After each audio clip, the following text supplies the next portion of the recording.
This is completely ridiculous, and you know it. You cannot just come here and evict me from my home. I have rights, and my lawyer is already on the phone.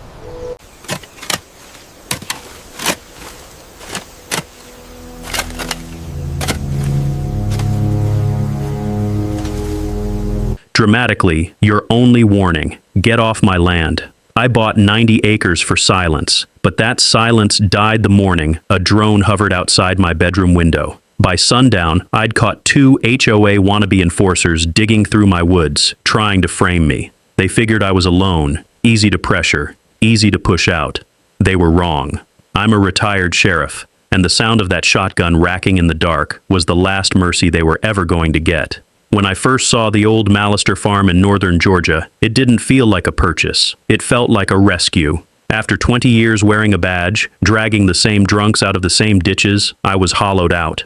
I wanted distance. I wanted trees instead of sirens, pond water instead of paperwork, wind through old boards instead of radios crackling in my ear. The place needed everything. The barns sagged, the fences leaned, and the house complained every time the wind pushed against it. But it was mine. For a year, I rebuilt it with my own hands. New beams, new siding, straightened gates. Every nail felt like stitching myself back together. Then Horizon Ridge Estates went up on the ridge next door. Big entry sign, half-built houses, identical boxes pretending to be luxury. I figured they'd ignore a retired sheriff living alone on the neighboring farm. I was wrong again. It started with a white golf cart creeping my fence line. 2 people in pastel polos and pressed khakis scribbling notes like they were cataloging wilderness itself. 3 days later, a drone skimmed low over my driveway. On the 4th day, I caught a man kneeling beside my property marker with a metal probe in his hand. The second he saw me, he ran. People who think they belong walk away. People who know they don't belong run. By the end of that week, I understood they weren't admiring my land. They were hunting for a reason.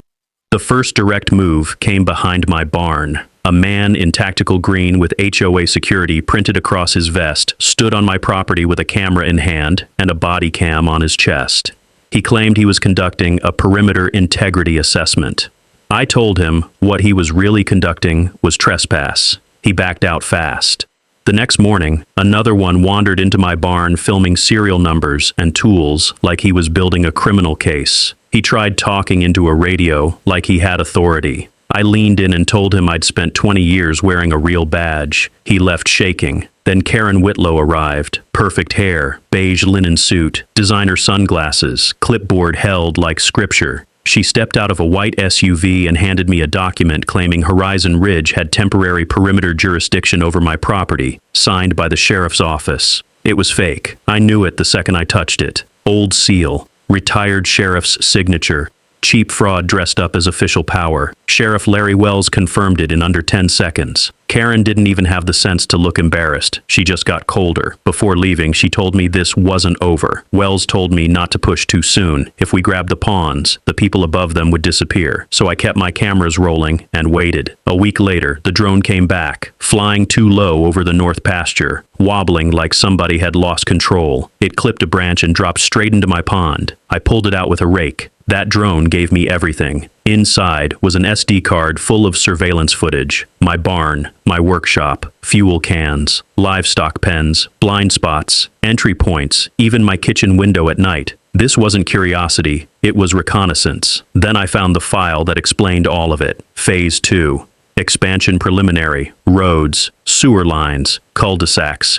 And my farm drawn directly under the next development phase. My pond was labeled as a future amenity. My land was marked as desirable private access, and beside it was the line that mattered most. Current landowner, likely resistant, contingency options needed. That meant me. They weren't trying to inspect my property. They were building pressure, surveillance, false reports, fake authority.